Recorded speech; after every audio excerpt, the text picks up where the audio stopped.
sejam bem-vindos ao Teatro Metrópole, a nossa Casa das Artes de Taubaté. De acordo com as normas de segurança vigentes, o Teatro Metrópole possui extintores de incêndio, hidrantes e saídas de emergência devidamente sinalizados.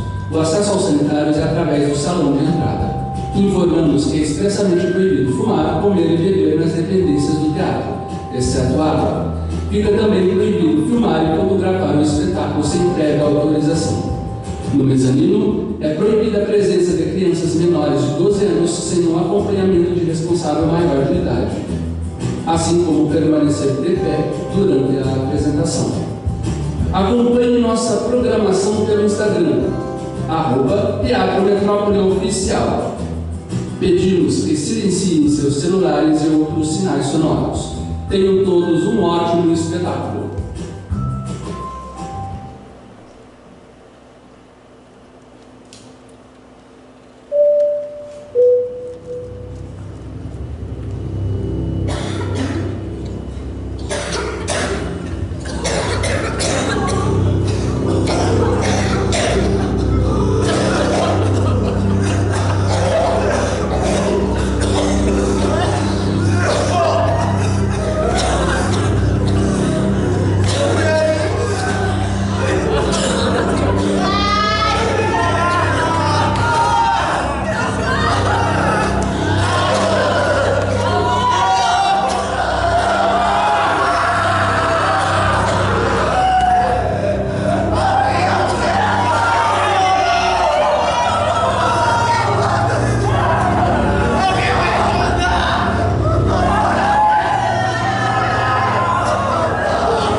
É a cidade mais populosa dos Estados Unidos da América e a terceira maior do mundo, com 8.175.133 habitantes espalhados por um território enorme de 784 km².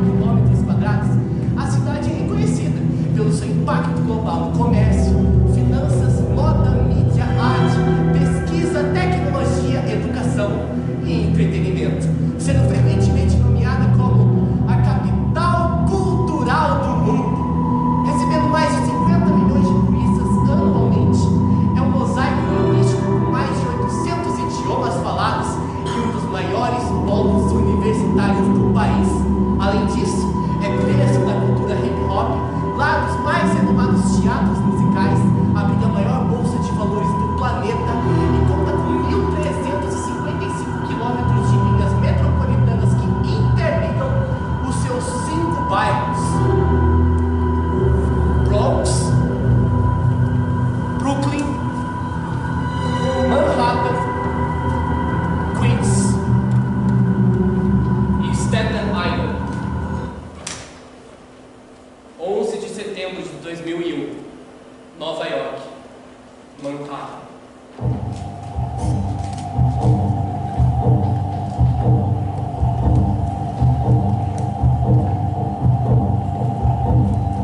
49 anos, gerente de construção. Torre Norte, 88º andar, morto. Giane de Flor, 55 anos, recepcionista. 89º andar, Torre Norte, viva. Patrícia Massari, 36 anos, Torre Norte, 88º andar, morto. Kevin Pfeiffer, 42 anos, tenente bombeiro. Torre Norte, andar desconhecido, morto. Liliane, 48 anos, empregada do Departamento Estadual de Impostos e Finanças, Torre Sul, 78º andar, viva. Márcio Gomes, 28 anos, assistente jurídica, 81º andar, Torre Norte, viva. Kevin Pfeiffer,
Às 8h19, eu informei a central da empresa por meio do telefone da cabine que o voo 11 estava nas mãos dos sequestradores.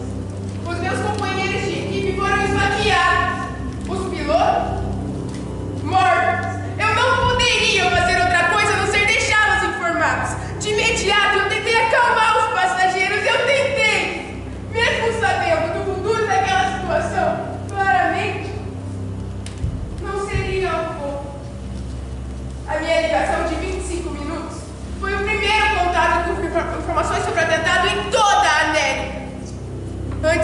do avião, colado com a torre norte do World Trade Center, eu pedi à equipe da Terra: olhem por todos e não por mim.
Mandaremos alguém aí o mais rápido possível.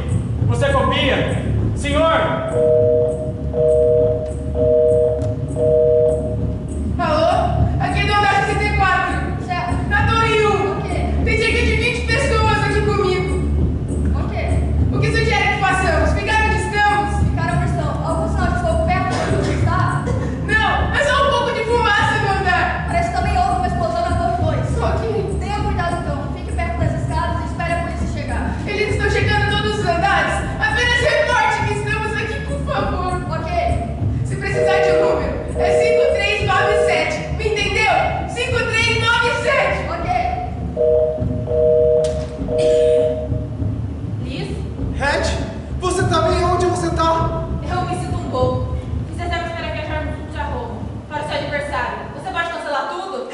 vai sair daí. Você já está acostumado a resolver problemas. Os bombeiros estão subindo para te tirar daí.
sair de lá. Com a ajuda de muitos. Muitos. Só tem um pedaço de mim. Uma parte de mim. Ficou na América. A esperança por um mundo melhor. Nossa, Link, que tocante. Mas você pode ter certeza, você pode contar com uma equipe, com o nosso público. Um incentivo. Mas agora a gente vai falar sobre a Emma Watson, que ela foi vista com um amiguinho em plena Times Square.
Atentado na Times Square no metrô. Deixou uma brasileira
Aqueles arranha-céus estavam lotados de pessoas trabalhadoras que lutavam por suas vidas.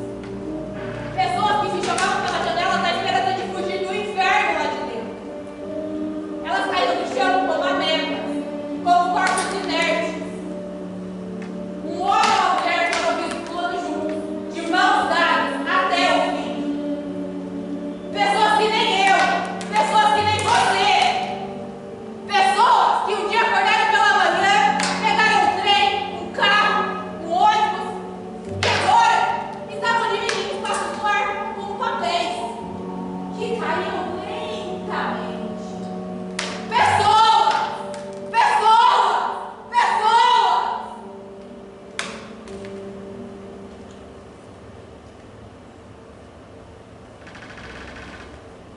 Como eu gostaria de ter perdido o trem naquela manhã.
passar para o 81º andar. Eu me salvei a tempo. Desci até a avenida principal, na noção de que aquele inferno tinha passado. Mas o que me mataria estava na minha frente. Quando saí, não se via mais prédios, pessoas, o outro lado da rua, só fumaça, pó, cinzas, gritos, ambulâncias passando, o som das marcas pelos destroços. Aquele rio foi o meu inferno! Fiquei conhecida. Apareci nos jornais. Mas com a chegada das redes sociais, de sobrevivente virei uma má. O registro do 11 de setembro. Foram 13 anos conhecida como Das Lane. Eu não morri. Eu morri aos poucos. Dia após dia. Lentamente. E dolorosamente. Em 24 de agosto de 2015, câncer no estômago por inalagens químicos de pó daquele dia. Posso não ter sido uma vítima fatal do dia 11 de setembro, mas me tornei um símbolo, não de uma conquista ou de uma vitória, mas de um atentado terrorista.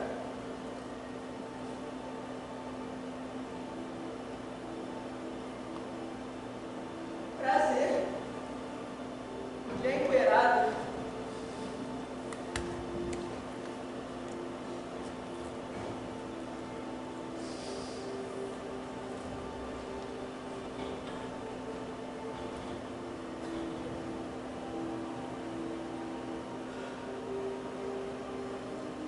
A angústia de saber que milhares de pessoas precisavam da minha ajuda me fez subir cada vez mais rápido, degrau por degrau, vida por vida.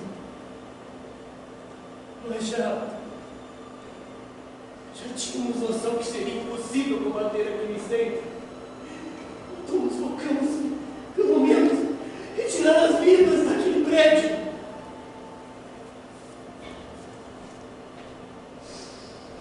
É engraçado.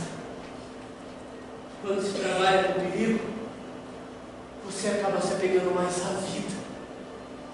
É que, naquele dia, a vida era algo precioso. Subir, procurar, vasculhar,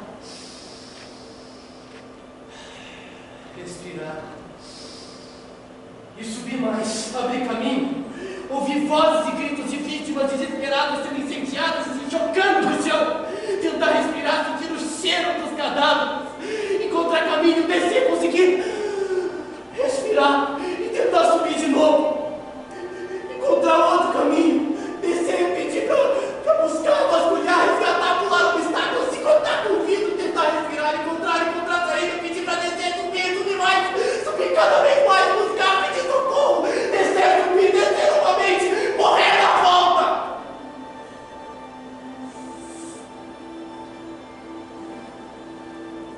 Sabe o que é? Muitos bombeiros eles perderam o sinal de seus rádios quando entraram naquelas torres.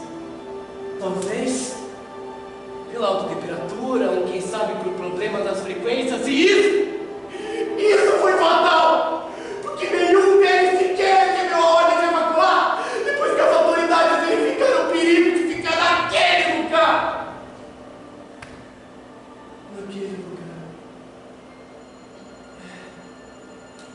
Naquele lugar, eu fico imaginando meu irmão, olhando para a televisão, esperando, angustiado, que o meu nome não fosse citado na lista de mortes.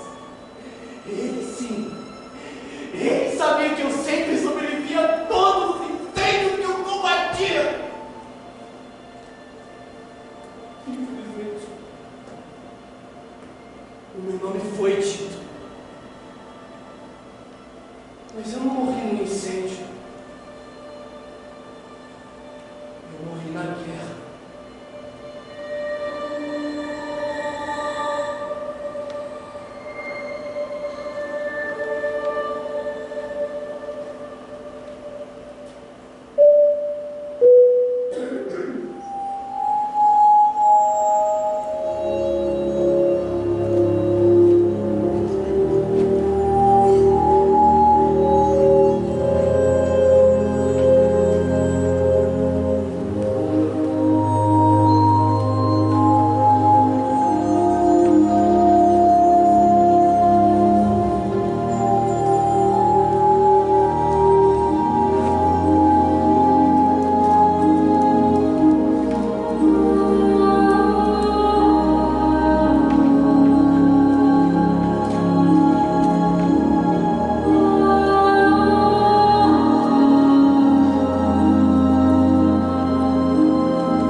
Eu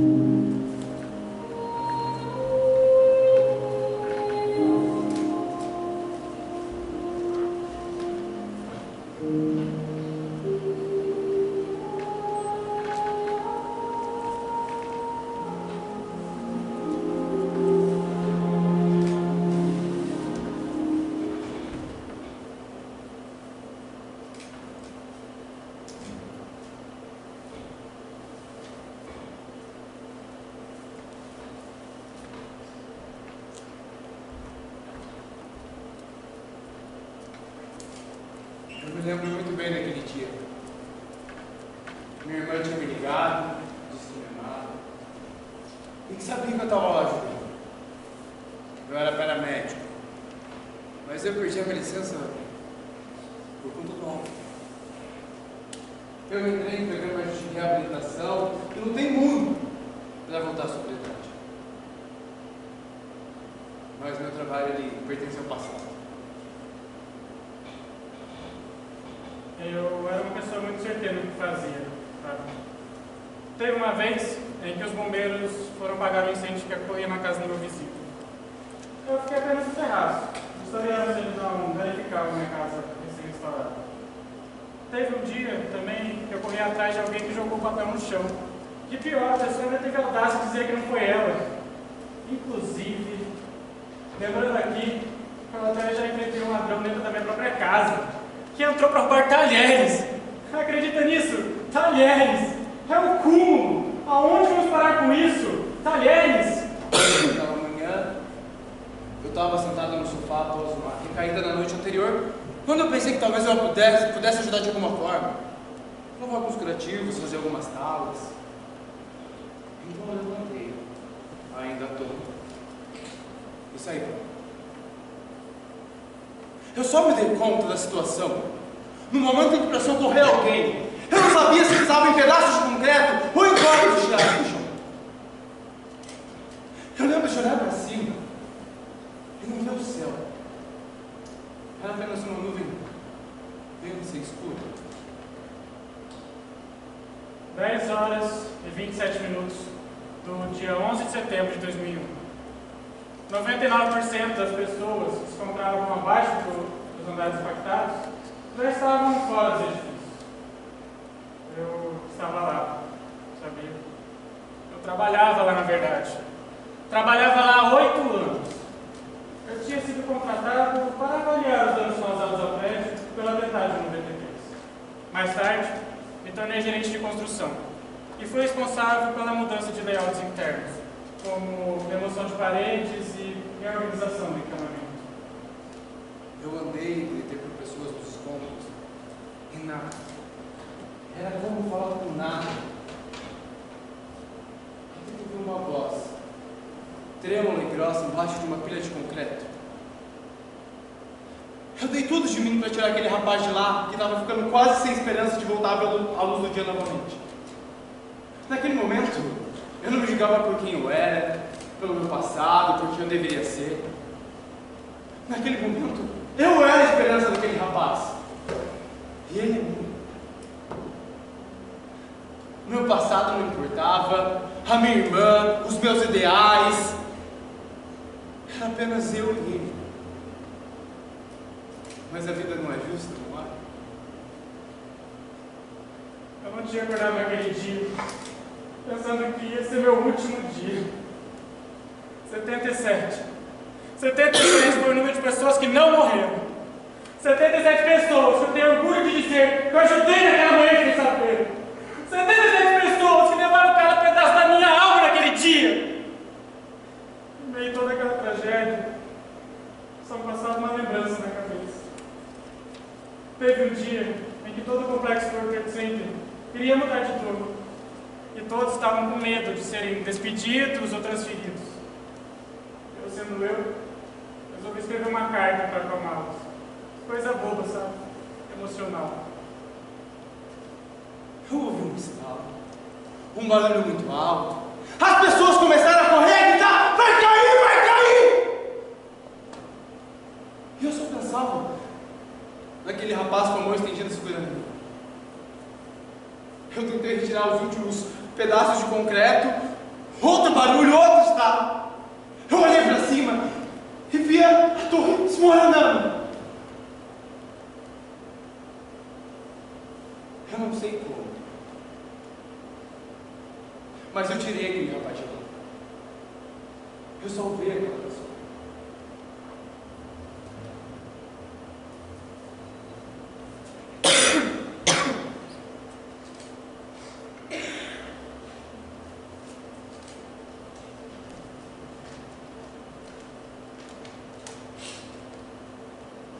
Amigos, nós fizemos e estamos fazendo um excelente trabalho. Não se deixem abalar pelos boatos, são apenas boatos. Não saber o que vai acontecer é difícil, mas nós podemos contornar isso, pois temos coisas das quais nos orgulhamos. Ontem, as filhas de Jennifer tiraram uma soneca no sofá do meu escritório. E ali, bem na minha frente, estavam as esperanças da humanidade. Não deixemos que esse arrendamento nos impeça de ver um quadro muito maior e mais importante. Mas no final das contas, eu me pergunto, por que herói é considerado aquele que chuta uma bola e não aquele que salvou uma vida?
meio enjoada aquela manhã e eu sabia que tinha alguma coisa de errado. Eu tirei a resposta do fundo do armário do banheiro. Depois de alguns minutinhos, lá estava. Eu estava grávida. Eu queria contar pro meu marido, mas eu já tinha ido trabalhar. Então eu me arrumei e fui até o World Trade Center. Sentei no meu escritório, me preparei psicologicamente e liguei. Foram alguns segundos de angústia até que ele atendesse. Eu não enrolei, eu contei de uma vez. Eu conseguia senti-lo pelo telefone. Eu conseguia ver o andar dele pelo meu. Mas essa felicidade não durou muito. A asa direita do voo 11 rasgou meu andar diretamente. Eu não consegui me despedir. A ligação ficou boa no Brasil. Como seria dar luz? Ao vê-la brincar na neve branca do jardim.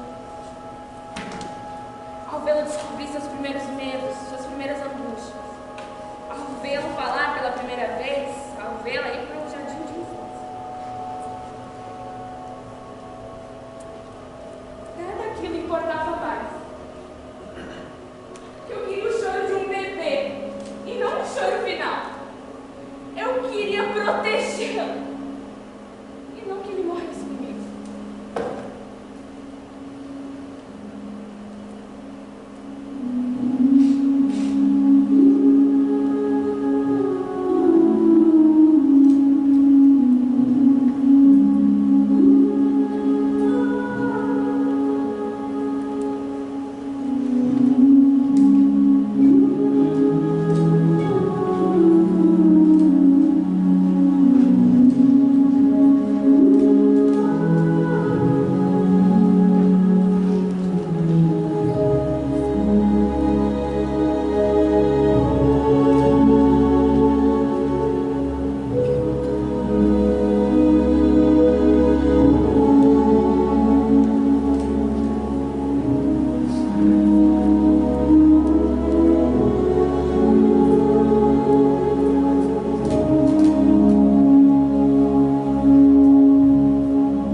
e não em especulações infundadas.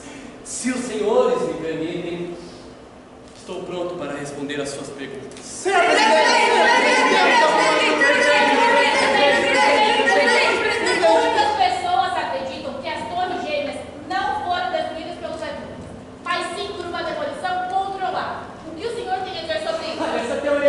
completamente absurda, tendo em vista que a investigação científica demonstrou com base em dados científicos e evidências materiais de que foi apenas o impacto dos aviões e os incêndios subsequentes que causaram o colapso das torres. Não há absolutamente nenhum indicativo de que tenha sido por conta de uma demolição controlada.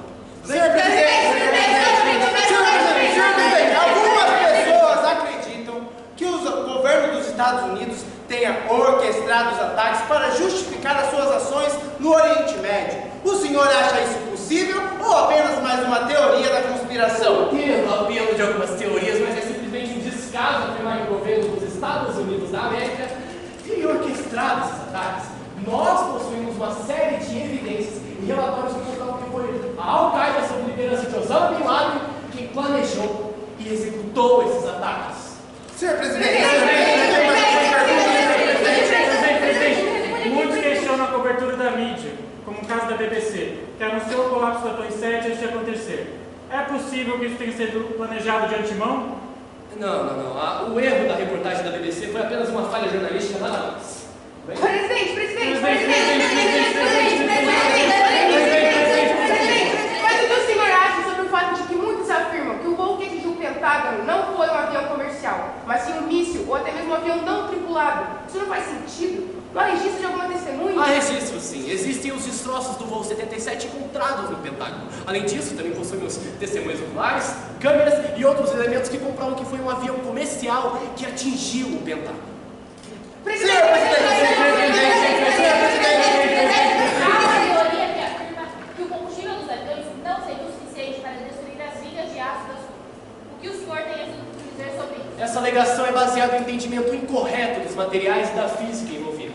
O que aconteceu foi que o calor dos incêndios enfraqueceu a estrutura de aço das torres, o que causou o colapso. Não há absolutamente também nenhum indicativo de que tenha sido por conta de enfraquecer, e sim que precisa ser justamente enfraquecido. A estrutura precisa ser enfraquecida para que a estrutura desabe. Tudo bem? Senhor presidente, para finalizar, algumas pessoas acreditam que os ataques tenham sido uma farsa, uma simulação. Como podemos lidar com isso? Podemos lidar porque essas teorias são produto do medo e da falta de compreensão desses eventos. Os ataques do dia 11 de setembro de 2001 foram trágicos, devastadores e horríveis. E não há nenhum motivo para distorcer a realidade. Então o que podemos fazer, respondendo a sua pergunta, é justamente mostrar os fatos, educar as pessoas e nunca nos esquecermos das vítimas e do impacto global desses acontecimentos. Senhor presidente, a gente tem mais perguntas.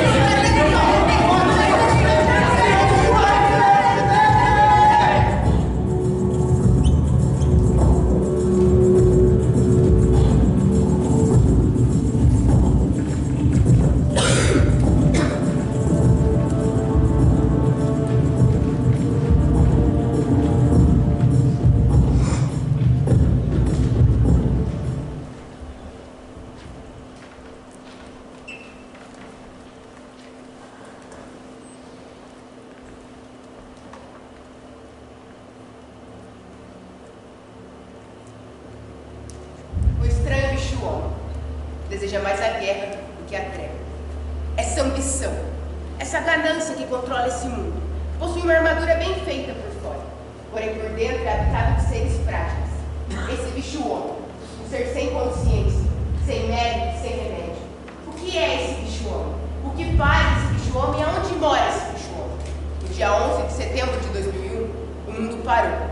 O século XXI começou. A nação se virou para aquelas caixas emitindo sons e imagens, onde mostravam cenas que jamais ninguém imaginaria. Por dias, essa mesma nação ficou em choque. A virada do milênio tinha começado bem, mostrando quanto a guerra iria marcar esse novo tempo. Durante angustiosos 102 minutos, naquela manhã de 11 de setembro de 2001, 14 mil homens e mulheres lutavam pelas suas vidas naqueles edifícios que cortavam o céu. O desafio que aquelas pessoas enfrentavam não eram políticos, geopolíticos ou climáticos. Eram desafios locais. Abriram uma porta, atravessaram um salão de chamas, descer dezenas de andares, por escadas minúsculas e mal iluminadas. Porém, aquele mesmo dia de tragédia também foi marcado por simples gestos que salvaram vidas. Os inúmeros funerais e homenagens feitas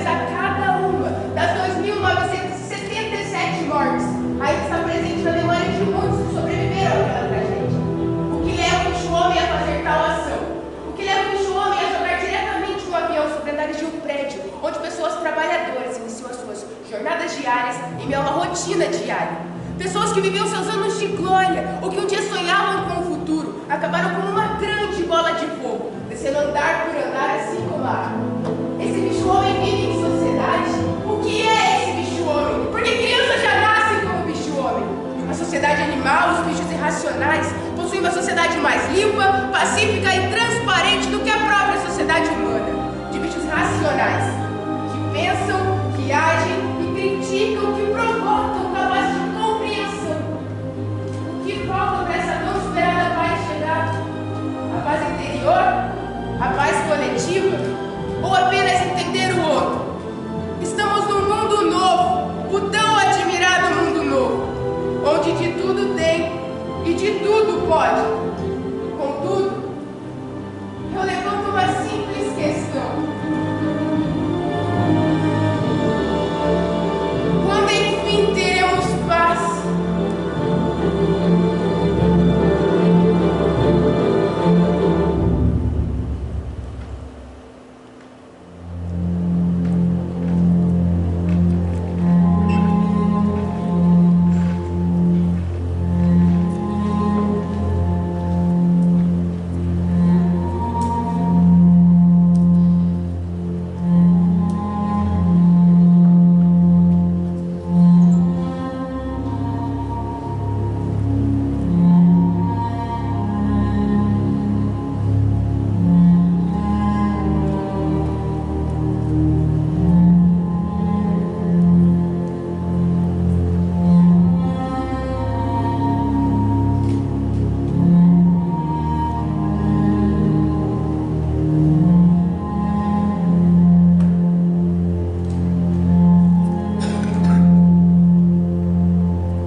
Se vocês gostaram, enviem seus convidem também, tá? Eles precisam dessa experiência.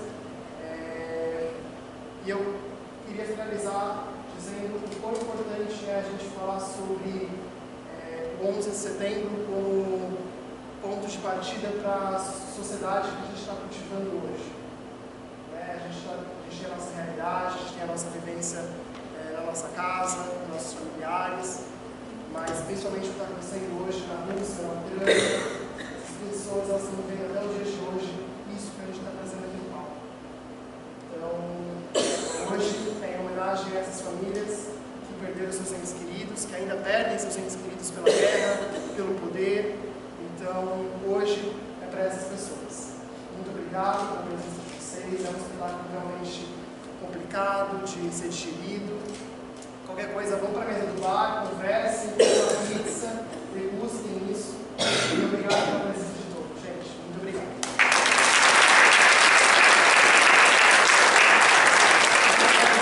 Quem tiver interesse, como contrapartida desse projeto incrível, nós estamos dando oficinas gratuitas de construção de personagem.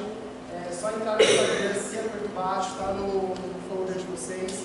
E são oficinas gratuitas, rapidamente, de 2 horinhas, caso alguém queira experimentar aí uma vivência teatral. Vai a partir de 14 anos de idade até 99. Fica tranquilo, a gente não tem limite de idade. Obrigado, gente. Uma ótima noite para vocês.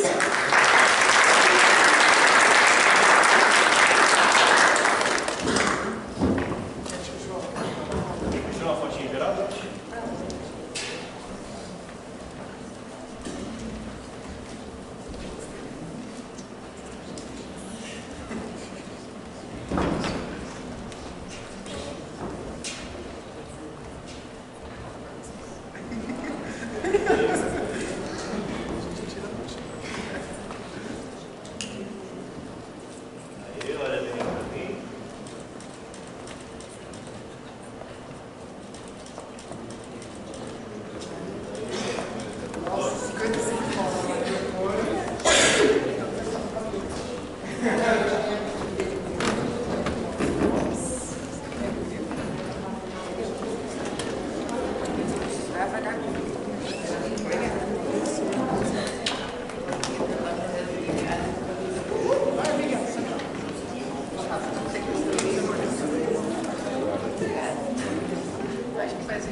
Absoluto. Cada um tem que fazer, tá tudo direcionado, tudo em ordem. Tá bom, obrigada. Eu que agradeço.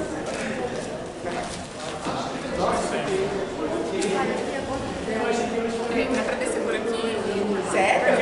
Eu fiquei numa posição horrível, cara. Sim, mano. Na hora que você vai Dá a cabeça, ombro pra mim, pé. eu vi o pé da puta de menino. Eu acho que eu poderia se quebrar. Dá pra você passar lá abaixo. A tia Marcela tava assim, aí eu não consegui, aí eu falei, Aí ele falou assim, falei, mano, você tem que botar ele aqui pra você. Na hora do chão, ele falou assim, ó.